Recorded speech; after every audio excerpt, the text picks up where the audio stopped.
বাংলাদেশের ম্যাচ জমে না, একপেশে ম্যাচ হয়, স্লো লো স্কোরিং উইকেট হয়, যখন আসলে ব্যাটাররা রান করতে পারেন না, টেনে টুনে কোনো রকমের 200 হয়, তখন বাংলাদেশ এবং ওয়েস্ট ইন্ডিজের মধ্যকার দ্বিতীয় ওয়ানডে যেন উত্তেজনা ছড়ালো। শুধু উত্তেজনা নয়, রীতিমতো দর্শকদের বিনোদিত করলো।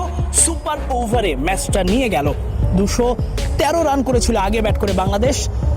ওয়েস্ট ইন্ডিজ এই ম্যাচটা হেরেই যেতে বসেছিল, কিন্তু সেখান থেকে জাস্টিন গ্রেভস এবং শাই হোপ তারা ম্যাচটাকে অনেকটা পর্যন্ত বাংলাদেশের হাত থেকে ছিটকে নিয়েছিলেন। কিন্তু শেষ পর্যন্ত শেষ ওভারে সাইফ হাসান দুর্দান্ত বোলিং করে ম্যাচটাকে নিয়ে গেলেন সুপার ওভারে।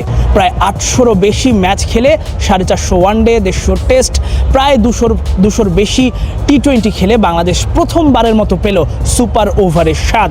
আর সেই স্বাদটা এনে দিলেন সাইফ হাসান। অসাধারণ বোলিং করেছেন বলতেই হয়। শেষ ওভারে একজন পার্ট টাইমার হিসাবে সাইফের এমন বোলিং প্রশংসার যোগ্য। শুধু প্রশংসা নয়, সাইফ যে একজন পুরোদস্তুর অলরাউন্ডার হিসেবে গড়ে উঠছেন সেটার প্রমাণ তিনি দিলেন ওয়েস্ট ইন্ডিজের বিপক্ষে তার এই দ্বিতীয় ওয়ানডেতে এবং শেষ ওভারটা করে। 6 বলে 5 রানের প্রয়োজন ছিল, সেখানে শাই হোপ ছিলেন। প্রথম 2টা বল তিনি ডট করেছেন, এরপরে শাই হোপকে আসলে সিঙ্গেল নিতে বাধ্য করেছেন এমন একটা সেট ব্যাটসম্যান। পঞ্চম বলে উইকেট পেয়েছেন, শেষ বলে 2টো রান হয়েছে।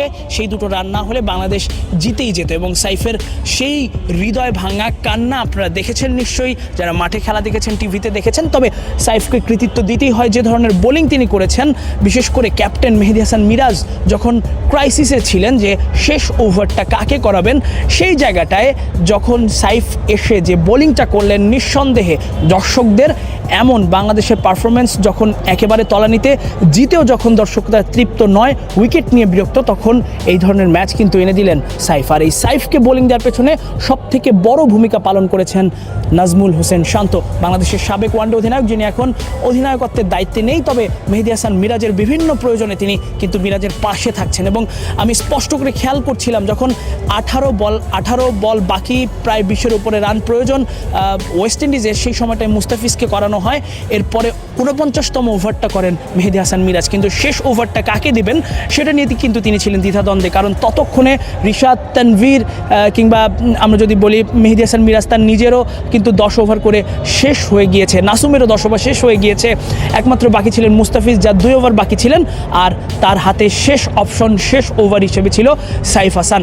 আরেকটা অপশন তার হাতে ছিল, সেটা হচ্ছে সৌম্য সরকার। কিন্তু শেষ ওভার অর্থাৎ 50তম ওভারের সময় কিন্তু দলের যারা সিনিয়র ক্রিকেটার রয়েছেন, মেহেদী হাসান মিরাজ, নাজমুল হোসেন শান্ত, মুস্তাফিজ, তারা একসাথে হয়ে, নুরুল হাসান সোহান, তারা একসাথে হয়ে কিন্তু আলোচনা করছিলেন শেষ ওভারটা কাকে দেওয়া যায়। আর সেই সময়টায় টিভিতে স্পষ্ট দেখা গেছে এবং মাঠেও স্পষ্ট দেখা গেছে, সেই সময়টায় শান্ত বলেছেন যে সাইফের হাতে বলটা তুলে দিতে তিনি সেই ভরসাটা দেখিয়েছেন বারবার করে।